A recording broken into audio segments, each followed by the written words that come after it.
भक्ति योग की महिमा और ध्यान विधि का वर्णन। उद्धव जी ने पूछा, श्री कृष्ण ब्रह्मवादी महात्मा आत्म कल्याण के अनेकों साधन बतलाए हैं और उनमें अपनी अपनी दृष्टि के अनुसार सभी श्रेष्ठ हैं अथवा किसी एक की प्रधानता है। मेरे स्वामी, आपने तो अभी अभी अभी भक्ति योग को ही निरपेक्ष एवं स्वतंत्र साधन बतलाया है, क्योंकि इसी से सब ओर से आसक्ति छोड़कर मन आप में ही तन्मय हो जाता है। भगवान श्री कृष्ण ने कहा, प्रिय उद्धव, यह वेदवाणी समय के फिर से प्रलय के अवसर पर लुप्त हो गई थी। फिर जब सृष्टि का समय आया तब मैंने अपने संकल्प से ही इसे ब्रह्मा को उपदेश किया और इसमें मेरे भागवत धर्म का ही वर्णन है। और ब्रह्मा ने अपने ज्येष्ठ पुत्र स्वयंभू मनु को उपदेश किया और उनसे भृगु, अंगिरा, मरीचि, पुलह, अत्रि, पुलस्त्य और क्रतु, इन 7 प्रजापति महर्षियों ने ग्रहण किया। तदंतर इन ब्रह्म ऋषियों की संतान देवता, दानव, गुहक, मनुष्य, सिद्ध, गंधर्व, विद्याधर, चारण, किन्देव और किन्नर, नाग, राक्षस, किम पुरुष आदि इसे अपने पूर्वज इन्हीं महर्षियों से प्राप्त किया। और सभी जातियों और व्यक्तियों के स्वभाव, उनकी वासनाएं सत, रज और तमो के कारण भिन्न भिन्न है। तमो गुण के कारण भिन्न भिन्न है, इसीलिए उनमें और उनकी बुद्धि वृत्तियों में भी अनेकों भेद हैं और इसीलिए वह सभी अपनी अपनी प्रकृति के अनुसार उस वेद वाणी का भिन्न भिन्न अर्थ ग्रहण करते हैं। और वह वाणी ही ऐसी अलौकिक है कि उससे विभिन्न अर्थ निकलना स्वाभाविक ही है। और इस प्रकार स्वभाव भेद तथा परंपरागत उपदेश के भेद से मनुष्यों की बुद्धि में विभिन्नता आ जाती है और कुछ लोग तो बिना किसी विचार के वेद विरुद्ध पाखंड मतावल लंबी हो जाते हैं। प्रिय उद्धव, सबकी बुद्धि मेरी माया से मोहित हो रही है और इसी से वे अपने अपने कर्म संस्कार और अपने अपनी रुचि के अनुसार आत्म कल्याण के साधन भी एक नहीं अनेकों बतलाए हैं। और पूर्व मीमांस तक धर्मों को साहित्याचार्य, यश को काम शास्त्री, काम को योग वेता और सत्य शम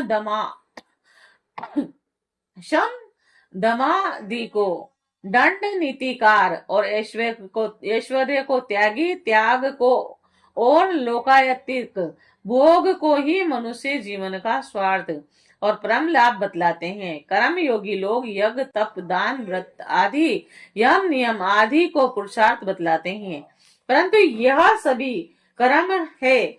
इनके फलस्वरूप जो लोग मिलते हैं वह उत्पत्ति और विनाश वाले हैं। कर्मों का फल समाप्त हो जाने पर उनसे दुखी मिलता है। सच पूछो तो उनकी अंतिम गति घोर अज्ञानी है और उनसे जो सुख मिलता है वह तुच्छ है और नगण्य है। और वे लोग भोग के समय ही भी असूया आदि दोषों के कारण शोक से परिपूर्ण है। इसीलिए इन विभिन्न साधनों के फेर में न पड़ना चाहिए। प्रिय उद्धव, जो सब ओर से निरपेक्ष बेपरवाह हो गया है, किसी भी कर्म या फल आदि की आवश्यकता नहीं रखता और अपने अंतकरण को सब प्रकार से मुझी में समर्पित कर चुका है, परमानंद स्वरूप में उसकी आत्मा के रूप में स्फुरित होने लगता हूँ और इससे वह जिस सुख का अनुभव करता है वह विषय लोलुप्त प्राणियों को किसी प्रकार नहीं मिल सकता और जो सब प्रकार के संग्रह परिग्रह से रहित किंचन है, जो अपनी इंद्रियों पर विजय प्राप्त करके शांत और स्पर्शी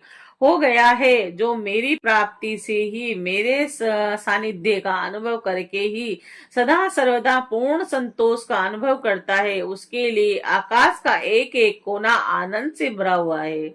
और जिसने अपने को मुझे सौंप दिया है वह मुझे छोड़कर न तो ब्रह्मा का पद चाहता है और न देवराज इंद्र का और उसके मन में न तो सार्वभौम सम्राट बनने की इच्छा होती है और न वह स्वर्ग से भी श्रेष्ठ रसातल का ही स्वामी होना चाहता है। वह योग की बड़ी बड़ी सिद्धियों और मोक्ष तक की अभिलाषा नहीं रखता। और उद्धव, मुझे तुम्हारे जैसे प्रेमी भक्त जितने प्रिय हैं उतने प्रिय मेरे पुत्र ब्रह्मा, आत्मा शंकर, सगे भाई बलराम जी और स्वयं अर्धांगिनी लक्ष्मी और मेरा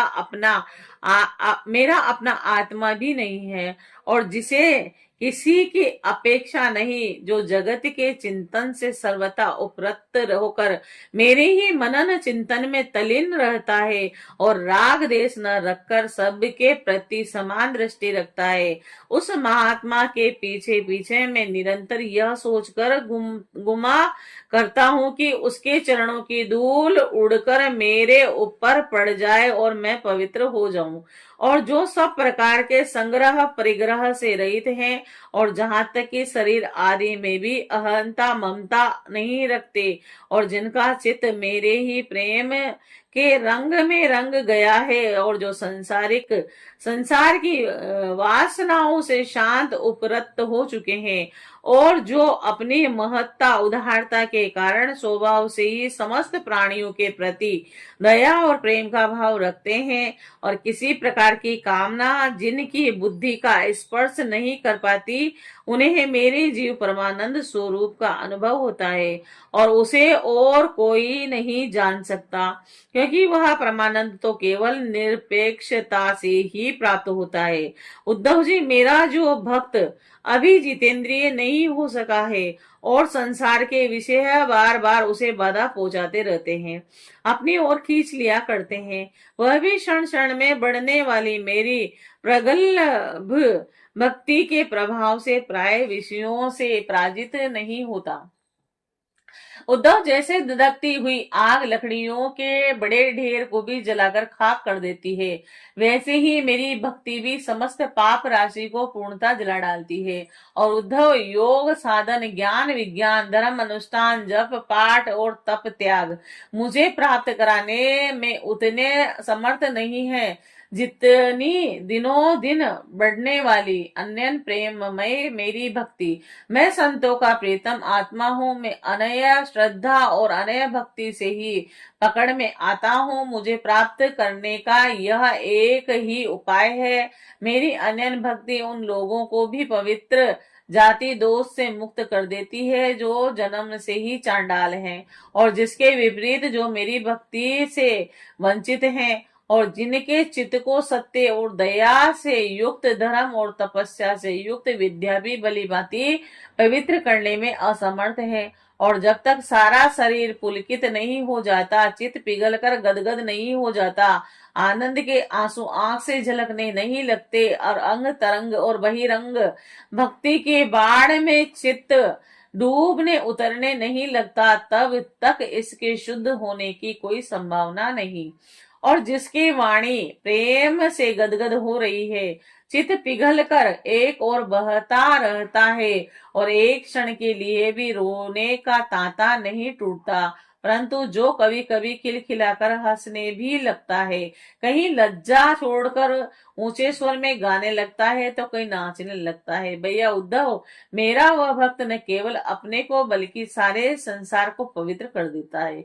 जैसे आग में तपाने पर सोना मेल छोड़ देता है, निकल आता है और अपने असली शुद्ध रूप में स्थित हो जाता है, वैसे ही मेरे भक्ति योग के द्वारा आत्मा कर्म वासनाओं से मुक्त होकर मुझ को प्राप्त हो जाता है, क्योंकि मैं ही उसका वास्तविक स्वरूप हूँ। उद्धव जी, मेरी परम पावन लीला कथा के श्रवण कीर्तन से जो जो चित्त का मेल धुलता जाता है, त्यों त्यों उसे सूक्ष्म वस्तु के वास्तविक तत्व के दर्शन होने लगते हैं। जैसे अंजन के द्वारा नेत्रों का दोष मिटने पर उनमें सूक्ष्म वस्तुओं को देखने की शक्ति आने लगती है, और जो पुरुष निरंतर विषय चिंतन करता रहता है उसका चित्त विषयों में फंस जाता है, और जो मेरा स्मरण करता है उसका चित्त मुझ में तल्लीन हो जाता है। और इसीलिए तुम दूसरे साधनों और फलों का चिंतन छोड़ दो। अरे भाई, मेरे अतिरिक्त और कुछ है ही नहीं। जो कुछ जान पड़ता है वो ठीक वैसा ही है जैसे स्वप्न अथवा मनोरथ का राज्य। और इसीलिए मेरे चिंतन से तुम अपना चित्त शुद्ध कर लो और उसे पूरी तरह से एकाग्रता से मुझ में ही लगा दो। और संयमी पुरुष स्त्रियों और उनके प्रेमियों का संग दूर से ही छोड़कर पवित्र एकांत स्थान में बैठकर बड़ी सावधानी से मेरा ही चिंतन करे। और प्यारे उद्धव, स्त्रियों के संग से, स्त्रियों के लंपटों के संग से पुरुषों के जैसे क्लेश और बंधन में पड़ना पड़ता है, वैसा क्लेश और पसावट और किसी भी संग से नहीं होती। उद्धव जी ने पूछा, कमल नयन श्याम सुंदर, आप कृपा करके यह बतलाइए कि मुमुक्षु पुरुष आपका किस रूप से, किस प्रकार और किस भाव से ध्यान करें। तब भगवान श्री कृष्ण ने कहा कि प्रिय उद्धव, जो न तो बहुत ऊंचा हो और न बहुत नीचा हो, ऐसे आसन पर शरीर को सीधा रखकर आराम से बैठ जाएं और हाथों को अपनी गोद में रख लें और दृष्टि अपनी नासिका के अग्रभाग पर जमावें। और इनके बाद पूरक, कुंभक और रेचक तथा रेचक, कुंभक और पूरक, इन प्राणायामों के द्वारा नाड़ी का शोधन करें। और प्राणायाम का अभ्यास धीरे धीरे बढ़ाना चाहिए और उसके साथ साथ इंद्रियों को जीतने का भी अभ्यास करना चाहिए। हृदय में कमल नालगत पतले सूत के समान ओमकार का चिंतन करें। प्राण के द्वारा उसे ऊपर ले जाएं और उसमें घंटानाद के समान स्वर स्थित करें और उस स्वर का तांता टूटने न पावे। और इस प्रकार प्रतिदिन 3 समय 10-10 बार ओमकार सहित प्राणायाम का अभ्यास करें।